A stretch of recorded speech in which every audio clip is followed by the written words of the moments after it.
قرآن ربيتيف yeroo khaninaani rabbiin ol si fuudha qur'aana kanaani ifillee baradha barsiisa ilmaani magantaa siif taha guyyaa jabaasaani guyyaa wal bakaatu abbaa fi ilmaani guyyaa duunun beeynu yeroo haasamaannu xiqqaa fi guddaadhaan qottaa karaanu.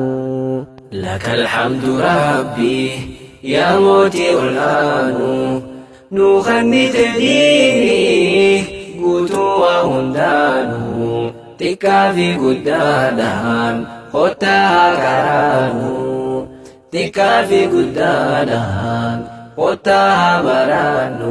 Qur'aanni daawwiiti muslima hundaati kan keeysatti filaalu namni muslimaati dhugumaan badhaase rabbiin alamaati kan qur'aana rabbii haffaadhe qomaatti hundaafuu laaffiisi rabbii yaa rahmaanu xiqqaa fi guddaadhaan qottaa karaanu.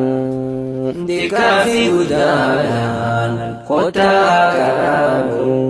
Isaanin ja'ama guyyaa qiyaamaati hanga beeytu oofi qur'aana rabbiiti oliin isa deemti liftiin jannataati karaa ol baata fookii jannataati bakkatti xumurte tuqubsumateeti qur'aanaan ol fuudhe mootichi ol aanu xiqqaa fi guddaadhaan qottaa karaanu.